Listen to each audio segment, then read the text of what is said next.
Deixe seu like e se inscreva no canal para ficar por dentro de novas atualizações sobre isso.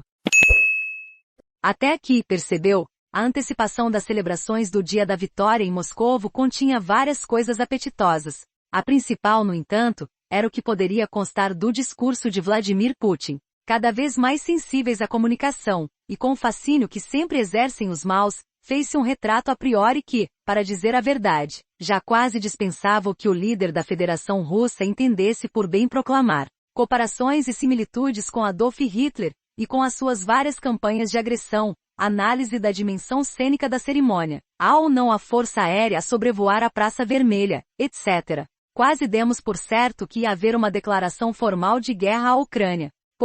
Mas não houve. E a possibilidade de uma qualquer forma de mobilização geral? Nada de nada. Antecipava-se um sinal, um que fosse, sobre as opções fundamentais da Rússia para o continuar do conflito, para futuras ou presentes anexações territoriais. Não houve nada disso. No discurso, e no mais essencial, Vladimir Putin repristinou o que disse no momento da invasão e manteve o fio condutor. Trata-se de combater, não apenas a Ucrânia, mas também quem a apoia, deixando-se clara a hostilidade contra a NATO, os Estados Unidos e o Ocidente em geral. O confronto, reiterou o líder russo, era uma inevitabilidade, algo que iria necessariamente acontecer, ainda que não se soubesse exatamente quando. Eis o que declarou.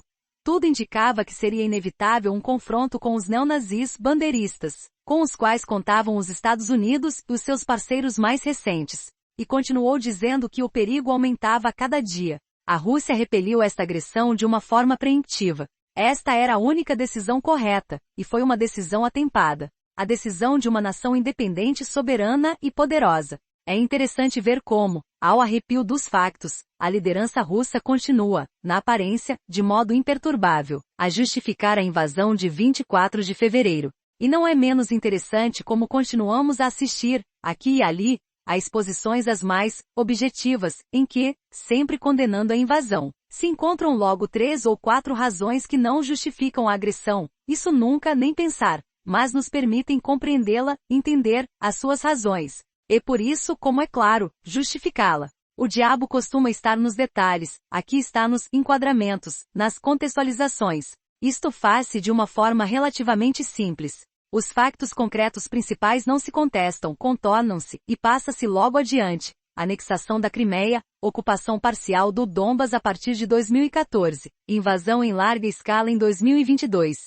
Sim, claro, ninguém discute. Mas logo se lança a dúvida. Sim, a anexação da Crimeia é criticável. Mas os acontecimentos anteriores, não se esqueça o que aconteceu antes, a ingerência estrangeira contra um líder eleito democraticamente. Ou, é verdade que a Rússia entrou com as suas forças na Ucrânia, mas...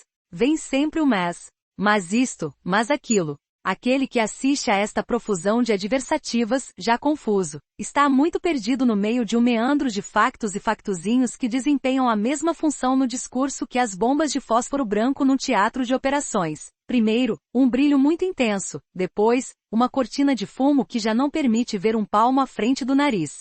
É importante que existam os mas. Digo com a vontade de saber que a realidade, qualquer realidade, nunca é absoluta, tem sempre matizes.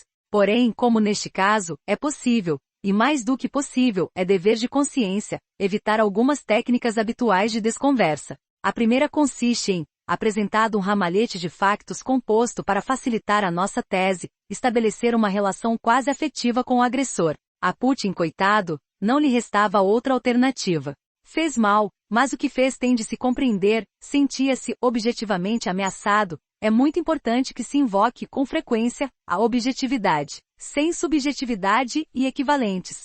Reagiu com a força, perante aquela percepção de ameaça? Reagiu, mas a Ucrânia também provocou. E o direito nisto tudo? E a proibição da ameaça, ou uso da força, como norma alicerce do sistema internacional? Isso é uma questão para os políticos e para os juristas. Agora impõe-se apenas uma análise serena e qualificada sobre o que está a acontecer. É outra lei de bronze. Políticos e juristas não são capazes de análises serenas e objetivas, quanto mais qualificadas.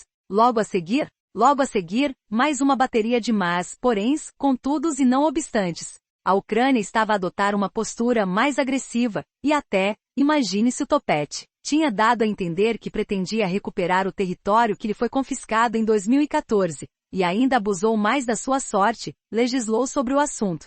Um absurdo realmente, esta gente não tem noção das conveniências.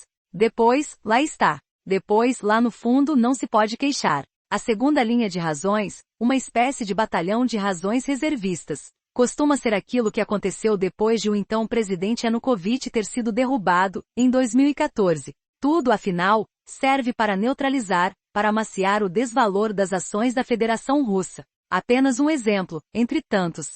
A 2 de maio de 2014, em plena Revolução Ucraniana, aconteceu um episódio tremendo de violência e de crueldade.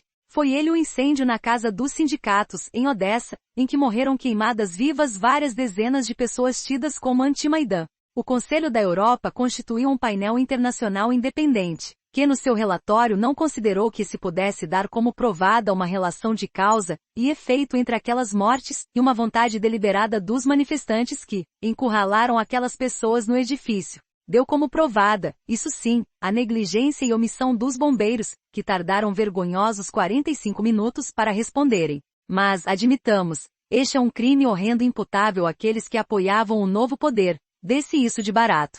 Será que este facto justifica, sob qualquer perspectiva, os acontecimentos posteriores de 2014, a anexação da Crimeia e a ocupação de parte do Donbas? Justifica, 8 anos depois, o que teve início a 24 de fevereiro de 2022? Como é óbvio, não. É difícil ser sigelidamente imparcial nestes assuntos, e desconfio sempre dos que anunciam a sua objetividade sem mácula. No entanto, há limites que, uma vez ultrapassados, nos desqualificam. Se procurarmos explicar, ou compreender, ou dar o devido contexto, a atos de anexação e conquista territorial com recurso à força militar, desqualificamo-nos. Se procurarmos contextualizar um ato de agressão em que o agressor, antes de invadir outro Estado soberano e independente, mente de forma reiterada e com particular descaramento, estamos a desqualificar-nos. Esta é quase uma regra de decência e de higiene, uma espécie de contrato mínimo. É como dizia um excelente amigo numa ocasião em que, já um pouco desesperado, desistiu de conseguir explicar coisas básicas a um aluno mais avesso ao estudo. Antônio casou com Berta. Até aqui, percebeu? Ou aplicando ao nosso caso, a Rússia invadiu a Ucrânia. Até aqui, percebeu? Novo dia CNN 5 coisas que importam dê-nos 5 minutos. E iremos pô-lo a par das notícias que precisa de saber todas as manhãs. Saiba mais colunistas.